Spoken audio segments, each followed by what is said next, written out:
Well, hello there. So, welcome to what is episode 5, I believe, of Thomas Talks. And, funnily enough, we're going to be doing number 4 in this episode, because I've already done James, so I couldn't do him for number 5. It's been a while since I've touched the Thomas Talks series, but yeah, it's back now. So let's get going. This here is my 2001 Wooden Railway Gordon. He's one of my favourite models. I think 2001 was the best year for the Wooden Railway range because he still had sort of the classic engines, the ones that their designs hadn't changed much since 1992, but they had their plastic funnels, which, well, yes, I can understand people don't want plastic in their wooden models. I do think the plastic funnels look a lot better. And of course, as I've always said, the older Thomas Wooden Railway faces are fantastic. I mean, that is a nearly perfect rendition of Gordon's face. This Gordon has taken quite a bit of a beating over the time. As you can see, his cab is missing a fair bit of paint. It's actually not the most knackered model I own. That goes to a Wooden Railway Percy I have, who's missing, I'd say, about 50% of his paint. But yeah, this is a simple model, and there's not that much to say about it, but I don't mind. Because, as I said, these early Wooden Railway models are fantastic for their simplicity. Now on to the next rendition of Gordon. The CGI Gordon is a very different beast. He's a slightly different shade of blue.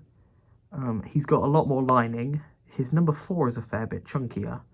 One of the nice features I really like about this model is he's got a full-on firebox carved out, instead of the boiler barrel just leading straight into the cab.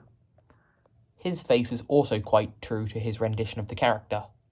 One of the most sort of major differences between the models is the fact that the CGI Gordon has plastic bogies, whereas the original one from Learning Curve does not. And I do prefer the wooden bogies. It just makes it feel a bit more quality, really. Now time to talk about the next ones. As you can see, I have 2 Ertl Gordons. The one nearest to the camera is in slightly poorer condition. As you can see, there are some stress marks around the buffers, and the plastic seems to have faded. And his eyebrows have also rubbed away. But the Ertl Gordon is also a very nice model. I think he's too long, though.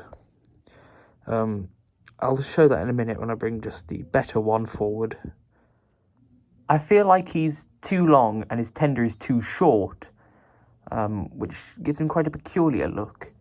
I've said it before, but I think a lot of the earlier Ertls had some questionable proportions. They're still great and probably are the best line of merch in the Thomas history, but the earlier ones aren't as good. I will say, though, the face is really good on the Ertl Gordon.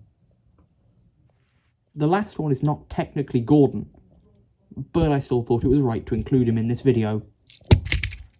So, behold, the Flying Scotsman. So, he is considerably trashed compared to the other ones. He was my favourite Ertl when I was young. God, I still have great memories of getting him for Christmas. He's definitely not the right shade of green for Flying Scotsman. His nameplate doesn't actually have any lettering on it. His tender's the wrong shape even when you look at how he's presented in both the TV series and the Railway series. But he's still a very charming model. I really, really like this one. There's not much to say about him that I haven't already said about the other Ertl Gordons. But, yeah, he is a really, really cool model.